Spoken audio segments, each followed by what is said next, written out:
नमस्कार मित्रांनो, आपण पाहतात विदर्भराज 358.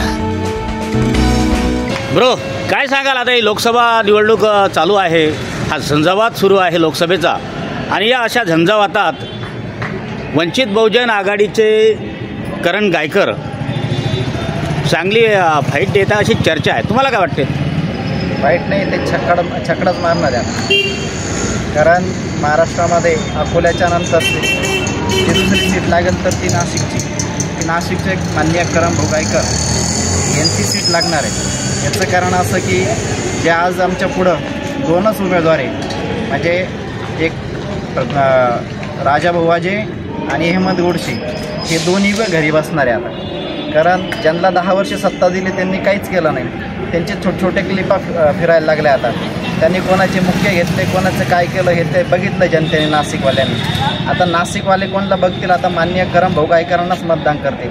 कारण यांनी कधी मराठा आरक्षणावर बोलले नाही, ना शेतकऱ्यावर बोलले, वाजे बोलले नाही आणि गोडसे बोलले नाही. त्याच्यामुळं आमच्याकडं बोलणारा नेता फक्त एकमेवच आहे आता, फक्त म्हणजे करण गायकरांनी त्यांच्या पत्रकामध्ये स्पष्ट लिहिलेलं आहे. एक म्हणजे मराठा आरक्षणाला पाठिंबा त्यांनी जाहीर केलेला आहे. म्हणजे मराठ्यांच्या मतांचं ध्रुवीकरण होईल असं तुम्हाला वाटते का शरद पवारांमुळे? 100%. कारण माननीय जरांगे पाटलांनी स्पष्ट सांगितलं होतं, जो स्वामीनाथन आपलं याला सगळे सोयऱ्याच्या कायद्याला जो पाठिंबा देईल त्याला मतदान करा, हे स्पष्ट जरांगे पाटलांनी सांगितलेलं आहे. आणि त्या पद्धतीनंच आमचे माननीय करण भाऊ गायकरांनी सगळे सोयऱ्या कायद्यासाठी त्यांच्या पत्रकामध्ये स्पष्ट लिहिलं आहे. मी ज्यावेळेस खासदार होईल आणि तो संसदेत जाईल, संसदेत गेल्याच्या नंतर मी पहिला माझा मुद्दा हाच राहील, सगळं सोयऱ्या कायद्यासाठी मी भांडल तिथं, आणि तो पास करण्यासाठी मी 100% प्रयत्न करणार. माणूस तो स्पष्ट सांगतो. कारण 100 रुपयाच्या स्टॅम्पवर सुद्धा लिहून दिला आहे पाठिंबा इतका देणार. बरं, मला सांगा, एकीकडे अजितदादा पवार आहेत, एकीकडे शरद पवार आहेत, उद्धव बाळासाहेब ठाकरे पण आहेत, असे दिग्गज नेते असताना या मताचा आहे. लोक शरद पवारांना खूप मोठा नेता समजतात, तर मी म्हणतो शरद पवार हे खूप छोटे नेते. कारण त्यांनी स्वतःचं स्वार्थाचं राजकारण केलं आहे, जनतेच्या भल्यासाठी राजकारणच केलं नाही.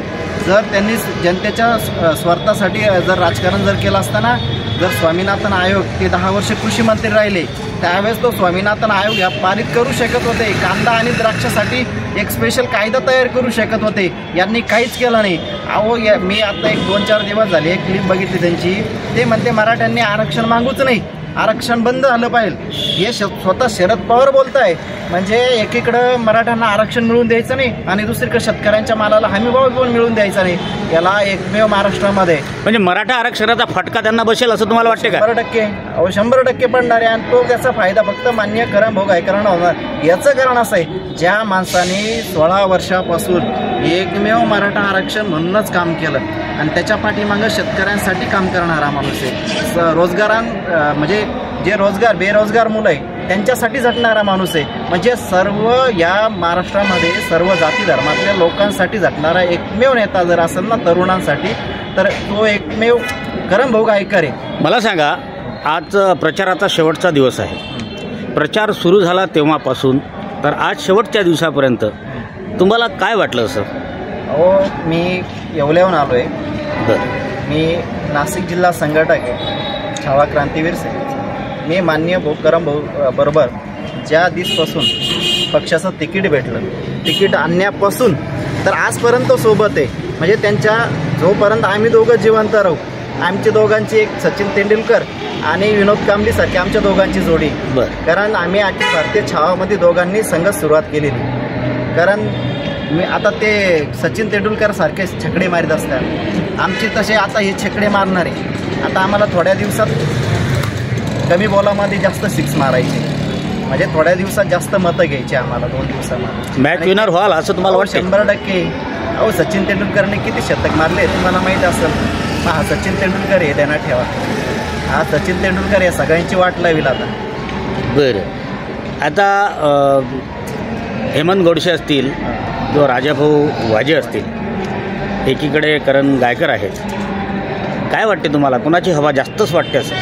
अगदी मनापासून सांगा. नाशिकचा मतदार इतका सुज्ञ, तो पण काहीच बोलत नाही.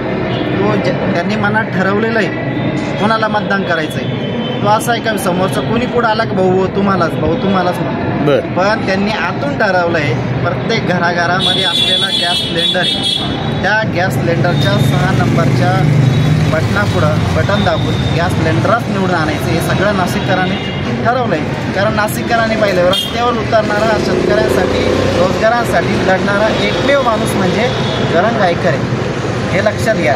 त्याच्यामुळं हा नाशिकला फार तरुणांपासून तर म्हाताऱ्या लोकांपर्यंत सर्वांनी ठरवलं आहे फक्त गॅस सिलेंडरलाच मतदान करायचं.